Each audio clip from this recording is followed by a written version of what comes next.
mbokk yeeg xaritu téléspectateurs yi nañ ko jigee woon ak yéen suñu gan politique mi ngi yegg si léegi mi ngi noonu ñuy defar ci ay mbirum maquillage ak yooyu di ko defar ngir mu gën a neex a xool fii nga xam ni moom moo di ci plateau Tok Tok Sénégal waaye laata loolu mi ngi Maram Ndiaye salaamaaleykum. waaleykum salaam El Hadj Boubacar Diallo maa ngi lay nuyu ñi nga xam ni it ñoom ñooy téléspectateurs yu ITV rawatina ñi nga xam ni rek ñoom ñoo ñuy jàkkaarloo altine bu ne si biir rubrique politique. nga xam ni dafa doon ab jotaay boo xam ne rek dañ ciy dalal ay kàngam si wàllu politique ngir rek waxtaanee tolluwaayu réew mi tey jii nag Boubacar ñu am gan goo xam ni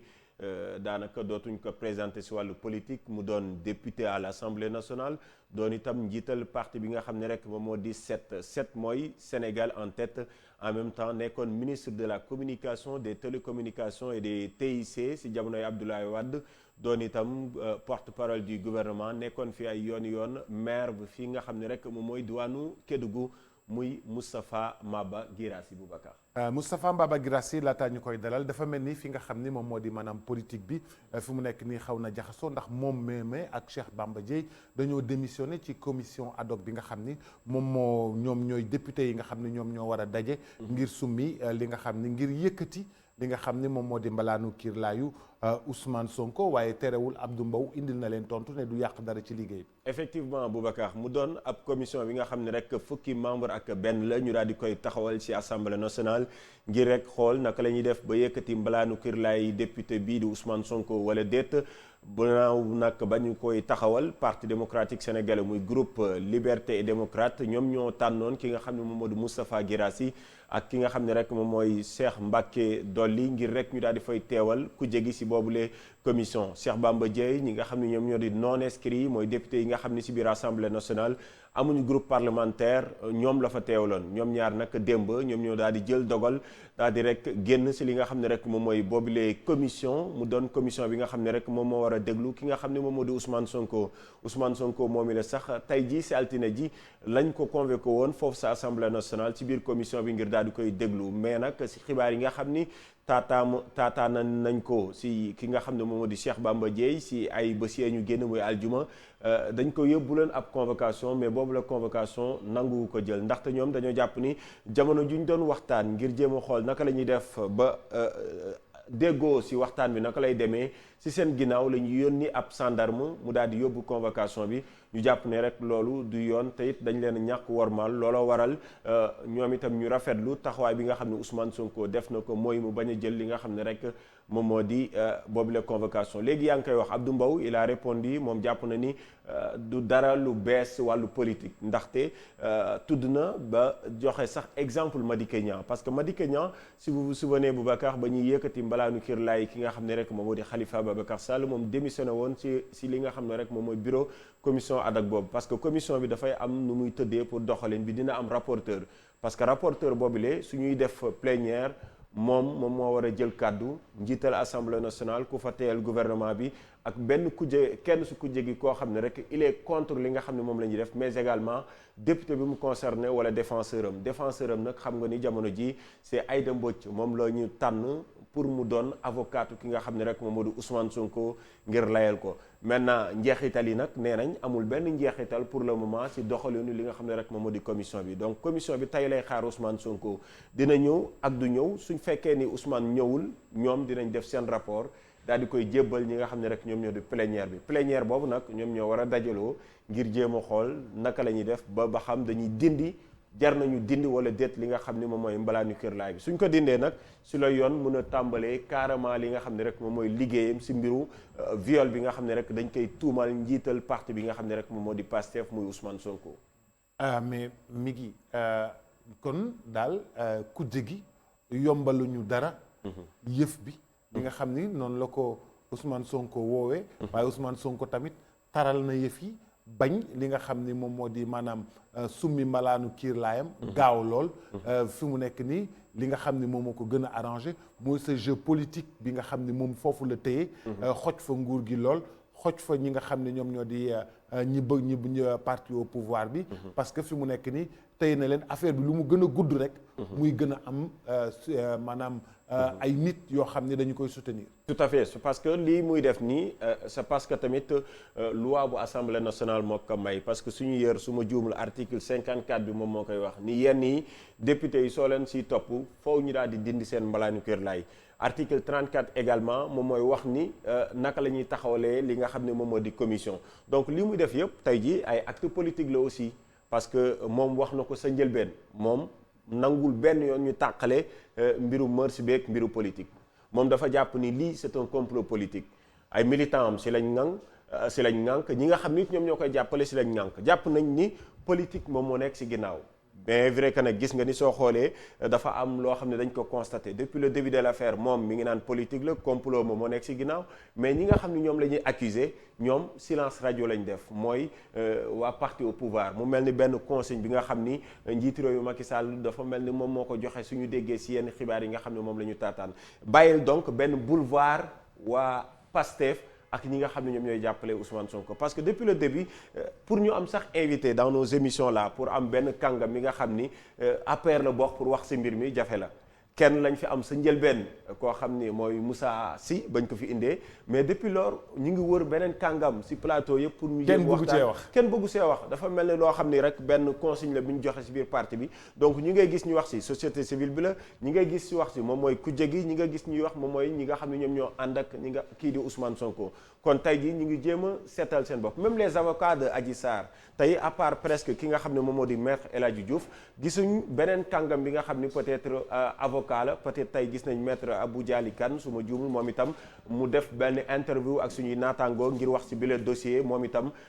moom ak maître El Hadji Diouf ñoom ñoo fas yéene défendre ki nga xam moom moo di Adji Sarr maintenant la question que se posent tous les Sénégalais mooy ana Adji Sarr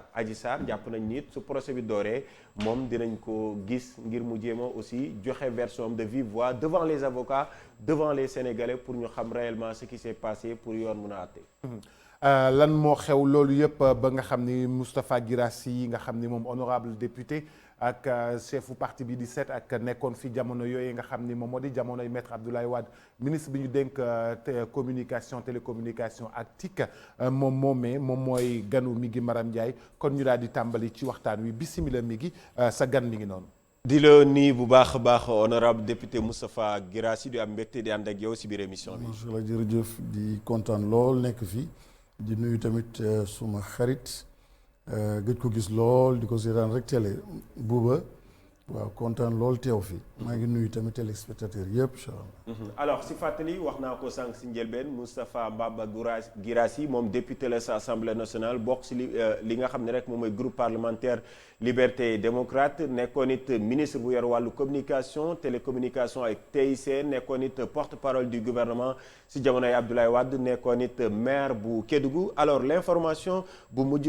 honorable député moom mooy sa génn si biir commission ad hoc bu assemblée nationale yow ak député bi nga xam ne rek moom moo di Cheikh Bamba Dièye alors dites-nous réellement lan moo leen motiver dëgg-dëgg ba ngeen jël seeni kaaka daal di génn si boobu la commission. dañ ci génn pour par rapport ak dignité parlementaire bi dañ ci génn par rapport ak gëm-gëm boo xam ne am nañ ko ak jàngat biñ ci def en conclusion rek fa lay egg directement. mooy dañuy wax ni dañu bëgg la manifestation de la vérité mais ñu gis ni depuis le début de cette affaire volonté manqué na aussi bien du côté de l'exécutif que du Parlement pour que vérité bi ñu xam ko. Au niveau de la commission li ci am mooy 11 membres la 11 membres yi maa ngi gis sax kenn kuy tontu de keroog dina ni du juge d'instruction parlementaire il a tout faux parce que nous sommes différents de la justice benn pouvoir la wante quand on installe une commission ad hoc mooy dañu jox parlement benn liberté benn indépendance parce que pouvoir am la judiciaire bi amul sañ-sañ ñëw dogal ci sunu biir exécutif amul sañ-sañ bi dañu laaj ne statuer leen juger leen apprécier leen les faits pour xool ndax kii kat war nañu mën a teggi malaanu kiiraay donc immunité parlementaire am c'est à nous en toute indépendance ak conscience à partir de këyit yi ñuy jox à partir de analyse yi ñuy def à partir de audition yi ñuy def à partir de nit yu ñuy rencontrer ñu mën a fonder suñu intime conviction dina wax dëgg. nit ñi ngeen di rencontrer wala député bi ngeen di rencontrer. justement article 52 bi mu wax. liiru ko bu baax wala tubaab bi des na. article bi dafa ne doit entendre le député intéressé moom mooy Ousmane Sonko dans ce cas dans le cas d'espèce. doit entendre kooku sunu droit sénégalais dafa protéger en fait képp koo xam ne dañ ko accuser donc doit kooku moom droit am la il faut mu ñëw waruñu waxtaan ci ginnaawam. mais doit entendre ne veut pas dire il est le seul à être entendu mais c'est même pas possible c'est même pas imaginable nag nga mënee un parlement comme celui-là nga bëgg ne da nga bëgg manifestation de la vérité nga bëgg yam waxtaan gi yam ci kenn auditionné ana Sidi Mbaye ana l'avocat ana le médecin man damay médecin ba di mën a juger apprécier de le contenu wu certificat médical bi non donc dañu war a auditionner et ensuite il y a l'article 48 du règlement intérieur boo xam ne dafay wax ni mën nañu am nañu sañ-sañu installer même ay enquêtes parlementaires d'information pour xam te nee nañu enquête googu leen rek ko mën a suspendre mooy mu am poursuite leneen li loo xam ne c'est important de le dire mooy lettre juge d'instruction bi nulle part il ne parle de poursuite contre Ousmane Sonko xam nga la wax mooy ñetti objet dama bëgg ngeen dindi immunité bi benn bi dama ko bëgg auditionner benn bi dama bëgg def test ADN benn bi dama bëgg confronter waxam ak et cetera te ñun sunu benn article dans le règlement intérieur ne parle de ça on ne parle que de poursuite en cas de poursuite il n'est pas poursuivi en tout cas selon le juge d'instruction mais amul benn raison député yi di war a exécuter wu comme su doon ñoom c'est un prolongement donc du judiciaire un prolongement donc de l'exécutif d'accord moo tax su dee dañu bëgg réellement la manifestation de la vérité mais Adji Sarr mais il faut ñu déglu ko oui mais honorable est-ce que loolu tamit du ñu bàyyi yoon ñoom ñu daal di koy def tey jii suñ la gisee yow yaa ngi naan dañuy déglu Adji Sarr déglu médecin yi finalement kon après yoon moom ban liggéey lay def non moom la ñuy naxee nit ñi di tuur lëndëm encore une fois ñun nekkuñu di juger par rapport ak kii moo am dëgg kële moo am dëgg ku nekk day am pexeem ku nekk day am ay yoonam une façon en fait de fonder intime conviction ni mu koy defee exécutif ni mu ko defee moom liggéeyam la procureur parquet moom exécutif la nekk bi mu nekkee exécutif lan la def dafa dem yónni gendarmerie dafa entendre ñenn ñi daf leen auditionner donc moom exécutif la nekk du dëgg wante déglu na leen judiciaire war a def la même chose parce que on parle du juge d'instruction ñun tamit parlement ñun ñoo xam nu ñuy def ba mën a fonder suñu intime conviction mais ñun duñu justice ñun benn question la ñu laaj mooy est-ce que dañ ko war a yëkkati oui ou non boobu dañu war a apprécier muy auditionner déglu enquête mais mënoo laaj lu day ne parlement war a jël décision bu mel ni lever une immunité parlementaire et vous ne vous donnez pas les moyens d'abord am les documents recevoir on nous les a refusés li ñu def mooy en quelques minutes dugal ñu ci benn pause ne leen xool leen rapidement en 15 minutes c'était un vendredi ay booru 14 heures on était encore dans le bureau du président au même moment convocation gi dem na ci Ousmane Sonko mais c'est manquer de respect à la commission parce que dañu waroon arrêter un plan d'audition un plan de travail naka la ñuy def ñun député pour mën a fonder suñu intime conviction ni lii ñetti ponk moo am en matière de droit pour lever immunité parlementaire mooy la loyauté de la demande sincérité bi ak xool aussi le caractère en fait sérieux loyal beneen ponk bi maa ngi koy fàtte de cette demande qui a été faite mais soo xoolee sincérité bi nga xool loyauté bi nga xool sérieux bi moom laa fàtte woon mais ñett yëpp dañ ko respecté wul sérieux bi dama bëgg wax c'est très important gis nga le parquet amoon na yoon moom directement bi mu commencé ay enquêtes préliminaires mu continuer def benn demande à l'Assemblée nationale pour ñu lever mbalaan bi mais lu tax defu ko dafa jékki-jékki rebrousser chemin ba pare nag def réquisitoire boo xam ne daf ci def x maa ngi dégg tamit Abou Mbow suma collègue suma xarit dina ni non Ousmane Sonko la ñu wax mais il a raison mais loolu la ñuy naxee nit ñi Ousmane Sonko la ñu bind ci juge d'instruction bi li mu yónni Ousmane Sonko la ñu bind li ministre bi yónni wante dañ ko laaj moom lu tax nga wax Ousmane Sonko yow juge d'instruction parce que sa liggéey moo doon enquête lu tax kii nekk côté exécutif yónni la moom ne la X yow nga gaawantu même jour en quelques heures nga ne Ousmane Sonko la yow dañ lay laaj yow ñun en tant que député mooy ban liggéey nga def ban enquête nga def kan nga auditionné ban médecin nga gis est-ce que gis nga Sidi Mbaye est-ce que gis nga ñeneen dara def ko ci d'accord alors mais honorable suñu ñëwaatee ci acte bi nga xam ne posé ngeen ko démb mu doon acte bi nga xam ni amul njeexital dafa mel ni ci biir liggéeyu commission bi finalement est-ce que kon nekkul ab acte politique la kese déedéet xam nga ñun ay représentants la ñu mais nous ne sommes pas le peuple représentant am na liggéey booy def mais nag doo jël gànnaay doo jël arme li ma nekk ni def nii moom mooy restituer et c'est le peuple sénégalais qui écoute donc dafay baax ñu génn après ni lii kat moo tax ñu jël suñu responsabilité ça c'est la première chose la deuxième chose bëgguñu woon face à l'histoire être responsable de cette forfaiture là leneen li moom mooy dañu jàpp ni article 34 dafa tënk mbir bi te notre démission dafa nar a rendre invalide toutes les décisions yoo xam ne commission boobu daf koy jël parce que article 34 dafa wax 11 membres juge d'instruction parlementaire dama bëgg ñu déglu ma ñoom bu baax a baax waxuma ne ñun juge d'instruction la ñu mais principe commission ad hoc moom mooy instruire leen ay démarches instruire leen ay enquêtes auditionner leen pour fonder seen décision ndax da ngeen di lever immunité parlementaire ou pas kon assemblée ak le droit pour une impartialité dafa ne 11 wante dafa ne tenir compte de toutes les sensibilités du parlement pour mën a am une décision impartiale kon su dee ci biir 11 yooyu am na ñaar yoo xam ne dañ nañ ci te qui faisait partie d'une autre sensibilité mu war a nekk simplement majorité bi di war a jël décision xam nga ne am na problème par rapport au droit parce que conseil d'administration ak beneen kuréel soo demee dañu ne quorum est atteint n'est pas atteint s'il est à 50% 30% etc. Pourtant Assemblée nationale la mais si le quorum n'est pas atteint on dit on invalide donc fii aussi am na loo xam ne su dee conditions yi atteindre ñu ko mooy cette impartialité et la présence de toutes les sensibilités ils sont obligés renouveler en fait commission bi ñun siège yu ñu dem dégager et dem jëlee ko parmi les membres de l'opposition et des non-inscrits et pourtant par le passé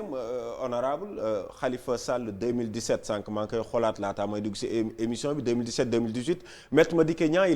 il était membre de la commission mais dafa démissionné teewul liggéey bi dafa wëy dañu def doole mais actuellement cas bi dafa am ñoo xam ni en tout cas ci laa bokk te je suis pas le seul et je suis certain que même ci majorité bi am na ñoo xam ni ils sont pas en train d'approuver lii di am nous restons debout dañu bëgg benn parlement debout dafa am loo xam ni jalgati nga ko la première fois mais c'est pas parce que jalgati nga ko que tu avais raison donc li ñu def du yoon am na loo xam ni 11 députés il y a une impartialité il y a toutes les sensibilités yi ci war a nekk s'il y a une démission li leen yoon santaane mooy ñu renouveler nombre bi dem jëliwaat ko fële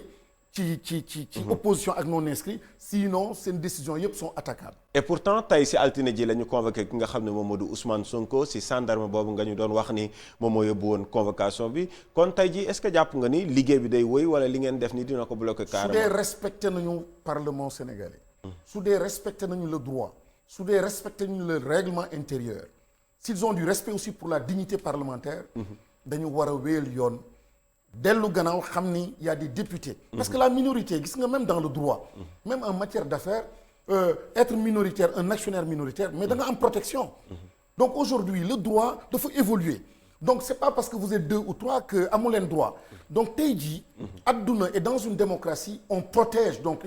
la minorité parce que diversité dafa baax encore une fois et ce qui est en train de se passer dans ce parlement-là est simplement une humiliation du Parlement. Et nous avions une occasion pour siggil Parlement dignité. Parce que mais c'est extraordinaire. Mais y a un fait honorable. Oui. C'est important Morko. Gis nga de 1875 parce que France on s'inspire beaucoup de la France malheureusement. 1875 malheureusement parce que dama ne am nañu ay juristes yoo xam ni mënoon nañu ko defal suñu bopp. En fonction de ñun lu ñu gëm. Mais 1875 à nos jours députés seen bopp ñoom ñoo def des demandes de suspension de poursuite députés seen bopp donc pour montrer seen indépendance et sur 16 demandes de suspension portées par des députés du Parlement français de 1875 à nos jours les 15 jox nañ leen raison ont été accordées benn rek la ñu delloo mais loolu mooy dignité parlement. D'accord. parce que li ma wax ni sànq. dafa am benn ruq bu sew boo xam ne procureur bi daf ci jàll et c'est illégal. mooy l'article 52 du règlement nee na munoo poursuivre député ci période de session bi. mu jalgati désaisiru yónni réquisitoire laal le juge d'instruction xam nga moom soo laalee juge d'instruction rek affaire génn na loxoom. mu ne ci X. c'est simplement pour contourner parce que su ñëwoon foofu. mënu ko laal directement mënul wax tur Ousmane Sonko dañ ko naroon ne non nous sommes en session. D'accord. Et non c'est important parce que c'est illégal. D'accord. waroo mën a contourner. règlement intérieur nit pour mën a simplement atteindre ay buts de façon illégale. finalement kon lan mooy finalité bi sa gis-gis kon vu ak tout ce qui se passe actuellement. lu leen neex def mais actuellement man Moustapha Guirassy. layoog suma boroom du ma ñëw mukk yawmal xiyaam et devant l'histoire sénégalaise ñu ne ma waaw yow lu tax nga participer ci levée immunité parlementaire Sonko est-ce que gisoon nga dossier yi ma ne la déedéet est-ce que jox nañ la bàyyil nañ la nga xool déedéet ñaata minutes nga xool ma ne 15 minutes kan nga auditionné Ousmane Sonko donc ñeneen ñi dégguma ci kenn après nga jël décision mel noonu maa bañ mënuma ko duma ko def. est-ce que ba ngay dugg ci commission bi amoon nga njort ni liggéey bi dina jaar yoon que duñu yëkkati mbalaanu Kirlaay au début. Au début le lundi njort déjà lundi mooy en plénière bi ñuy def ratification wu commission bi bëggoon nañ fa wax yenn yi soulever des questions préalables benn question préalable la ñu posé waa kooku règlement bi la wante mu amoon yeneen question yoo xam ni par rapport au règlement appel au règlement comme on dit ci sunu langage. Mais on nous l'a refusé aucun débat n'était possible. C'était le lieu de régler un certain nombre de choses après aller en commission. On n'a pas permis cela aux députés. On arrive en commission ñu ne non nañu être plus serein. Parce que kat justice su doxul il y a un danger pour la cohésion sociale. Il y a un danger pour loo xam ne mooy le pacte républicain. Le pacte citoyen. Gis nga justice sëñ bi dafa garaaw buñ ko foowee buñ ko caaxaanee. Parce que foo xam ni la perception commence à être négative. ni lii kat politique ngi ci et cetera mais dafa dangereux. mais dafa dangereux du affaire caaxaan du affaire feuilleton. di seetaan toog sa télé nii di seetaan di ne waaye Ousmane Sonko non. man nekkuma Pastef man. D'accord. man nekkuma Pastef. te man Ousmane Sonko c'était pas mon allié ci élection 2019 yi mais dafa am loo xam ni question ngor la ak dignité da ngay wax dëgg te yàlla tax. D'accord. dama ne Ousmane Sonko je suis pas en train de le défendre. man nekkuma di ne non il a raison et cetera kooku justice moo koy def. mais li ma bëgg simplement mooy pamte lu sérieux lu mel nii juge d'instruction deful liggéeyam d'enquête pour édifier même les Sénégalais et le peuple sénégalais defu ko. nga ñëw encore Assemblée nationale le Parlement. 160 députés. même pas 5 minutes de discussion ngeen bëgg toog pamte c'est pas sérieux. D'accord alors mais honorable yow si benn groupe parlementaire nga bokk groupe boobu sax daanaka soo nga jógee dugg si biir commission bi muy liberté et démocrate yow ak Cheikh Mbacké Dolly yéen lañ fa yebaloon alors décision bi nga jël sa décision bopp la wala waxtaan ngeen ko seen groupe ba noppi parce que gis nañ yéen ñaar a génn mais keneen ki nga àndaloon dugg si groupe ba tey démissionné wul. waaw mi ngi ci ay processus am. man ci groupe laa bokk. te dama bokk ci groupe boobu aussi pour sauver benn démocratie. dama bëgg mu leer aussi. man non inscrit laa woon bi ma gisee nii régime bi mi ngi pexe pour faire disparaître ce groupe parlementaire boobu laa jóge man non inscrit pour dem bokk foofu parce que mais un débat contradictoire su amoon assemblée nationale nekkul. te nag suñu def loon ndànk groupe parlementaire parce qu'il faut un certain nombre de députés. donc suñu amul woon nombre de députés boobu groupe boobu dafa noonu dem. ma dem bokk ci ñoo xam ni dañuy dooleel démocratie sénégalaise mais ay chefs de parti ñoo fa nekk ay parti ñoo fa nekk. kon man am na décision boo xam ne je veux bien mais y a le temps am na loo xam ne gis naa ko ñu koy pamte aw moon temps trop nag di toog di xaar ku nekk di jël décision am. léegi bàyyi naa leen ñu ngi ci yoon bi tamit ñoo bokk lépp te vraiment. ça se passe très bien. D'accord. mais personnellement. ak Cheikh Bamba dañoo jàppoon ni waroon nañu mën a gaawantu génn ci lu mel nii ñeneen nag ku nekk ak sa temps mais je pense qu'on est absolument en phase et puis ci fan yu néew wala ci heure yu néew tamit nañu gis ñoom li ñuy def. d'accord alors honorable député nga ci biir assemblée nationale ñuy topp sa benn naataango muy Ousmane Sonko yaa ngi koy wax léegi nee nga doo leen allié mais mbir mi daf ko seq ak beneen doomu Sénégal bu ñuy woowee turu Adji Sarr vous en tant que député pourquoi Ousmane Sonko maanaam ngay défendre Ousmane Sonko et non Adji Sarr dans ce dossier. mais déggoo wala da nga bañ a dégg. man déggoo ma fi ma ne Ousmane Sonko def na wala deful am na dëgg wala amul dëgg déggoo ma xas Adji Sarr waxuma loolu de. mais dégguma la benn yoon it nga jàpp ne Adji Sarr war nañ ko mën a moom itam may li nga xam ne moom mooy ma ne la manifestation de la vérité. bénéfice du doute. non waxuma fi ci présomption dina waxuma sax loolu. la manifestation de la vérité soo ko laajee parlement mayal parlement mu mën a déglu Ousmane Sonko déglu Adji Sarr moom laa wax. man bëgg a déglu Adji Sarr ak déglu ñeneen pour manifestation de la vérité ne s'appelle pas Ousmane Sonko la vérité ne s'appelle pas Adji Sarr elle s'appelle enquêter investir réfléchir avec les éléments yoo xam ne am nga ko pour mën a jël décision or loolu assemblée daf ñu ko war a permettre sinon dafa lier sunu main dafa lier sunuy tànk moo tax ma ne la li ñuy wax noonu ay Adji Sarr ak Isra waxu kasaw la waxu xale la waxu picc la wax dëgg on est là en train de dire respecter leen loi te Sénégal yi dama bëgg ñu déglu ma juge d'instruction moom mooy koo xam ni da ngay instruire da ngay poser ay actes d'instruction pour leeral parce que man citoyen mën naa dem porter plainte qui je veux quand je veux mais dafa war a dem fenn foo xam ni yow nag yow yaay enquêter pour ne lu et cetera mais yàgg nañu seetaan film suñuy seetaan film waa ji day enquête ak yéegi après ne bon vous êtes inculpé mais balaa mu koy wax balaa muy egg ni yow mais am na liggéey boo xam ni war na ko def liggéey boobu defu ko et les Sénégalais doivent être témoins que defu ko deuxièmement ñun parlementaire lever immunité parlementaire d'un collègue ou bien même Sonko mettez X lever immunité parlementaire de n'importe qui dans l'Assemblée j'aurai la même position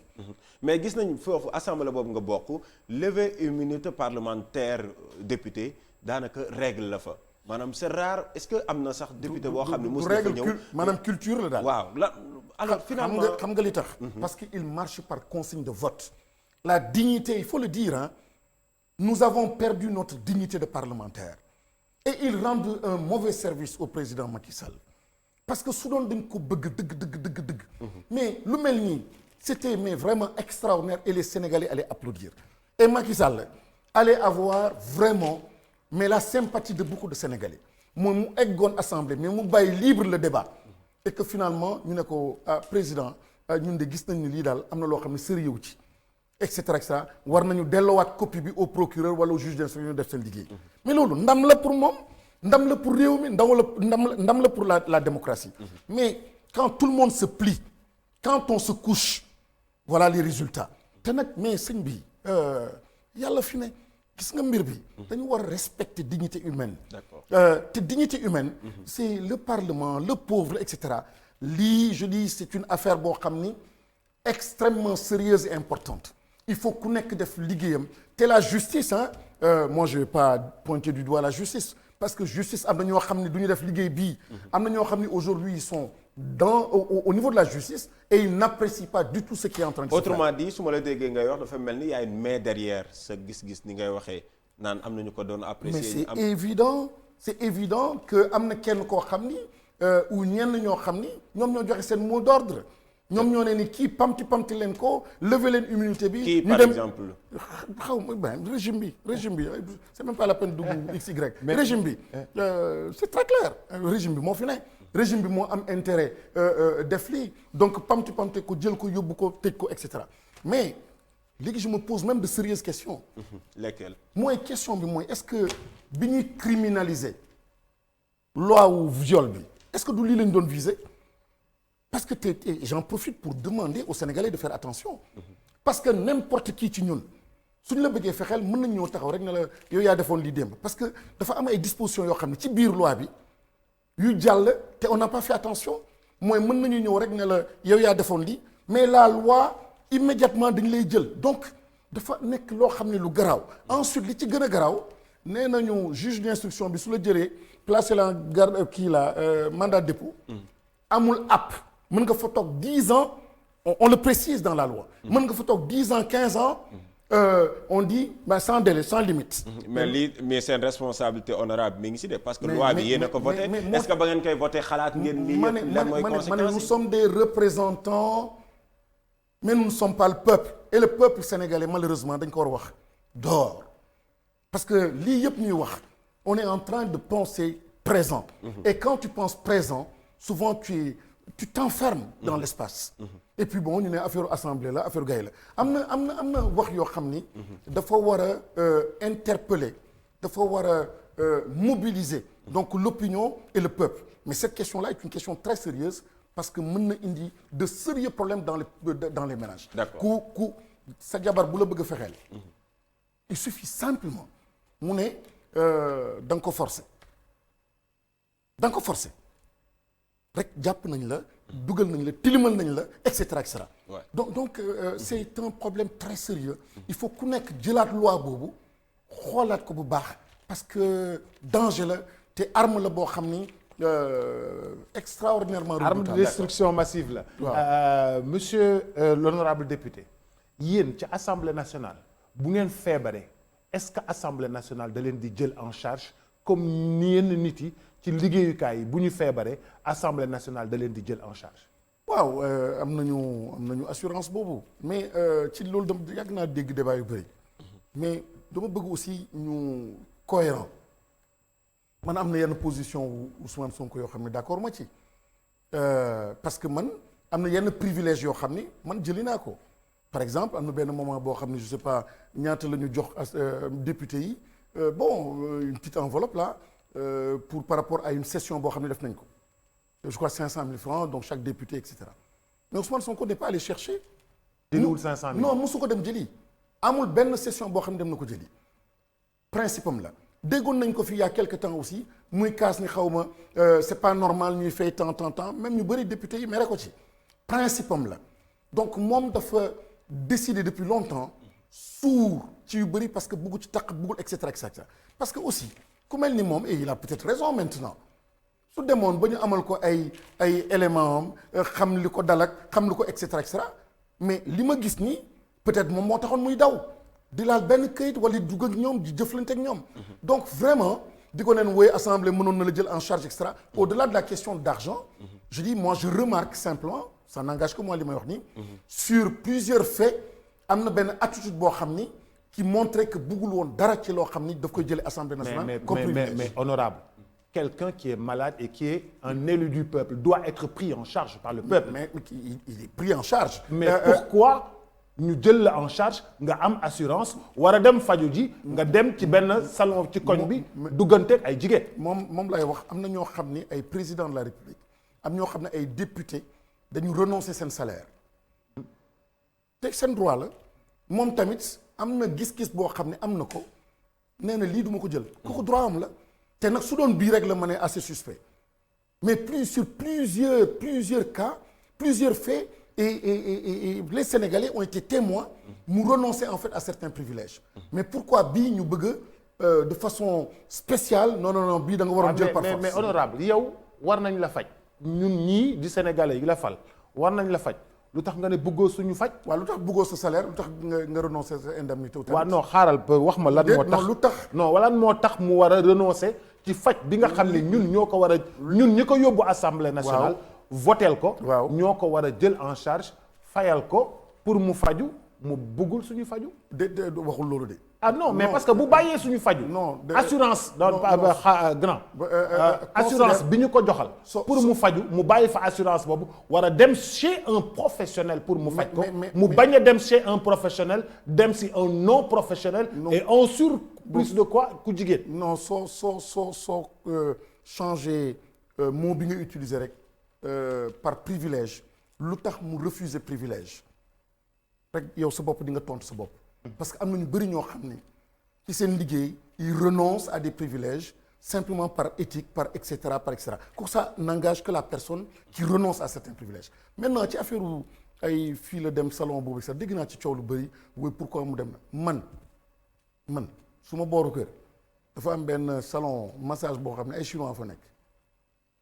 c'est à 5 minutes ma dem c'est discret ma dem suñu ma newoon sax ay jigéen a ngi fa mu nekk salon massage et cetera mais man ak su ma li ma yëg su ma et cetera soo moytu la ma ne mënoon naa fa dem sans nekk ci calcul boobu. ok man li ma jàpp. mooy Ousmane Sonko ci prudence ci làqatu ci bañ a dugg partout dégg fenn foo xam ne dañ koy gis. moom moo mën a tax xëy na mu ne taxal ma dem ci koñ bi. foo xam ne kenn du ci et cetera et les gens pensent que benn dafa dugg ci benn gargote là boo xam ne et cetera dafa lëndëm tout ça je ne pense pas. Honnêtement, que mu nekkoon ça n'engage que moi. Ça nous trouble là. Oui, mais on a voulu que ce soit troublant. mais honorable on a voulu que ce soit yaa ko troublant. waxal sa bopp nga ni par exemple ay principe am tu la vois yéen a ngi may dugal ci yoo xam ni. j'ai jamais développé là-dessus parce que man dama taxawoon ci côté droit. mais lii man c'est lii du ay éléments droit lii mënuma ko débattre parce que ku nekk ak sa conviction. ku nekk ak sa conviction. d'accord effectivement alors ku nekk ak sa conviction yaa ko wax ni Ousmane Sonko am na ay principes yi nga xam ni seetlu nga ko ci biir hémicycle bi moom lay développé depuis le début dem nga sax ba tudd prudence comme ni nga ko waxee prudence boobu également dafa génn ci benn lettre muy lettre bu Abdoulaye Wade est-ce que jàpp nga ne tamit Ousmane Sonko a été prudent ci jëm ci wàllu leneen li nga xam moom mooy dem feebar na nangul nañ ko feebaram mais est-ce que jàppoo ni il a été prudent. On est trop sévère. nga baal ma. non dañuy poser question rek chaque jour rek man dafa am benn xeetu sant boo xam ne danga koy def. alhamdulillahi alladi latiful xabir allazi asara jamila wa satara xabir. sant sunu borom boo xam ni qui est le subtil qui est très informé. moom moo xam ni moom mooy fësal lu rafet di nëbb loo xam ne lu ñaaw ci yow. dégg nga li ma wax. mooy gis nga am na koo xam ni. mi ngi 1150 fois di def lii di def mais ay affaires yu garaaw. yàlla sutura ko. kenn koo xam ni. defoo dara lu bon benn bés rek taxaw lu mel nii mu ne et cetera donc dañuy sante suñu borom jàng ci lu bëri. mais aussi je dis xam nga li neex ci épreuve mooy li ngay jàng ci épreuve yi par les épreuves tu te révèles à toi-même et les choses se révèlent à toi et Dieu se révèle à toi kii ku nekk na nattu boppam. dégg nga de man dama jàpp ni nattu suñu borom la mooy c'est vrai mënoon naa ne si tu pouvais il fallait faire ça il fallait faire ça il fallait faire ça il a raison et je dis du ma débat ak yow tu as raison et moom tamit dina ci jàng. dina tirer les conséquences. D'accord alors vous en tant que membre maintenant de l'opposition gis nañ ni tey jii Ousmane Sonko kenn la si yéen mi ngi si yoon bi tey jii ñu yëkkati mbalaani kër laayam est-ce que am na xeex boo xam ne peut-être da ngeen ko war a mener pour faire face ku jegi. xeex bi nag xeexu démocratie rek la ak comme on dit la diversité est une miséricorde gis nga ci réew. su dee joxatuñu moyen ak possibilité ku nekk wax xalaatam. mais kooku musiba la. moo tax et j'interpelle le régime mooy nañu bàyyi député boo xam ni il est opposant mu libéré et puis le président na nekk le président de la République di déglu il est le président de tous les Sénégalais mais lii dafa am ñoo xam ni daf leen arrangé mais moom arrangé wu ko parce que attention l'histoire dafa am ñoo xam ne dañuy dox di jëm ci histoire am ñoo xam ne histoire mooy dox di jëm ci ñoom actuellement nag c'est l'histoire qui est en train de faire une grande marche et di jëm ci vers Sonko donc loolu ku nekk na ci bàyyi xel maintenant lii xew ak lii am mooy man du ma jël paaka du ma jël arme lii rek laa mën lii la ma sénégalais jox mooy jox ma benn mandat ma mën a défendre ak partager des points de vue ak défendre donc au niveau de la. d'accord léegi Boubacar ma bàyyi ko laata non waaw coronavirus foofu ñu waxtaanee vaccin bi la sama laaj ci coronavirus pas ci vaccin bi. dañu gis que ni depuis mars année daaw ba léegi sénégalais yi ñi ngi tëju am ay jafe-jafe amuñu lu ñu fayee seen luyaas tey mënuñoo fay seen courant normalement mënuñoo fay seen jàngu doom normalement mënuñoo dem ak dikk normalement dëj nañ leen ne leen 21h na ngeen tëdd. lii nga xam ni moom moo di maanaam boîte de nuit lii nga xam ni moom moo di salle yi lii nga xam ni moom moo di hôtel yi ñëpp tëj nañu ñëpp toog ça fait 1 an au mois de mars ça va faire 1 an que loolu ñu nekk ci jafe-jafe yooyu ñu ngi dee ñun sénégalais yi ñu ngi dee ndax amuñu lu ñu lekk amuñu lu ñu naan amuñu xaalis mënatuñoo liggéey amatuñu liggéey mais lan mooy taxawaayu député yi pour que ñu mën ñu jàppale ñun Sénégalais yi ñu am as tuut quelle est la solution parce que fi mu nekk nii on meurt à petit feu. man de li ma yaakaar ci solution mooy ñu ngi koy def assemblée nationale di wax lan la ñu war a prioriser li may wax ni le mal est dans le fast track mooy pamti na gaaw ñëpp gis comme ça balaa dans un an avant élection sénégalais yëpp gis ma ne moom mooy le tort c'est ça le mal du Sénégal depuis quelques années gis nga l'éducation des enfants valeurs yi gis ngeen li xew actuellement Sénégal mooy feuilleton la daal dafa nekk di dégradé wu mais à une vitesse extraordinaire au plan économique aussi mais les bases laa wax les bases waxuma lii nekk ci kaw de parce que balaa ngay comprendre ce sera trop tard mais les bases véritables dans chaque département dans chaque région dans chaque village chaque coin donc du pays liggéey bi ñu fa waroon def de façon sérieuse silencieuse moom moo amul ni mu waree am mooy actuellement buzz moom la ñuy bëgg buzz rey na réew mi fast track rey na réew mi et donc la solution mooy être dans le vrai gis nga ñàkk nekk dans le vrai moo tax les Sénégalais aussi disent mbas mi du dëgg quoi dañuy sóob rek et cetera parce que mënoo comprendre situation bu garaaw bi ñu war a nekk ci faits divers yu mel nii j'ai du respect pour Adji Sarr du respect pour Sonko mais je veux dire mënoon nañ ko traiter d'une façon plus responsable wax naa ni loi mayoon na leen ñoom ñu waxuma arrêté poursuite de mais ba session bi xam nga ko demoon na coow li yëpp du am nga mettre la priorité sur mbas mi sur la mobilisation des énergies sur la mobilisation des Sénégalais mais actuellement mais les efforts sont dispersés moi chaque fois que j'ouvre la télé journal bi ma lire mais l'accent est mis sur donc la saga politico-judiciaire Adji Sarr ak Ousmane Sonko maintenant am na beneen buzz boo xam ne bëgg nañ ko indi en même temps belle coïncidence mooy vaccin bi ñëw na et cetera pour créer encore coow bu positif mais dëgg bi la vérité empathie bi yërmande bi dëggu bi ci action yi je me pose de grandes questions il y a beaucoup d'effets de communication et malheureusement pas assez d'actions profondes et structurantes yoo xam ni à terme loo xam ne doo ko fekkee sa sët moo koy fekkee éducation loolu la da ngay topp ay xale ay tuuti tànk ne lii kat xëy na dans 5 ans dans 10 ans Serigne Saliou Mbacké moom la defoon les pays émergents moom la ñu def mais aujourd'hui ñun lépp li fës rek ci kaw moom la ñuy fësal les actions silencieuses yoo xam ni quand ils porteront ou elles porteront leurs fruits yow doo ko fekkee manque générosité boobu moom moo caractériser en fait les dirigeants aujourd'hui donc il faudrait ku nekk et booba adduna day jeex doole day jeex lu muy yàgg-yàgg tous les jours muy ngi wàññeeku ndànk-ndànk moo tax il faut inscrire ces actions dans l'histoire il faut inscrire ces actions dans l'histoire et ça manque de profondeur par rapport à l'histoire et c'est ça nous devons redevenir ces grands Sénégalais ces patriotes yoo xam ni ëllëg la ñuy xool lu ma fi bàyyi pour ëllëg tur mooy lu ñuy wax woy bu rafet mais actuellement lii pour sunu parlement sunu pays sunu réew je dis adduna yëpp ñu ñuy seetaan tous les jours ñu recevoir des messages pour dire s'il vous plaît sauvez la démocratie sénégalaise parce que quand même Ousmane Sonko c'est le chef de l'opposition sénégalaise c'est le chef de l'opposition soo koy dugal ci dara na nekk vraiment loo xam ni même su dee complot la na nekk loo xam ni sauver nga la face de la République de nos institutions sauver nga surtout la justice mais waruñu nangu institutions yi di dugg ci loo xam ni ëllëg je pense que nous laissons vraiment à la postérité loo xam ne rafetul dara.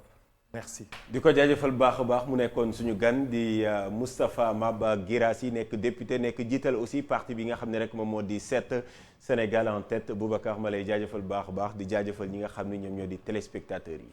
Monsieur Guirassy, merci. Merci beaucoup.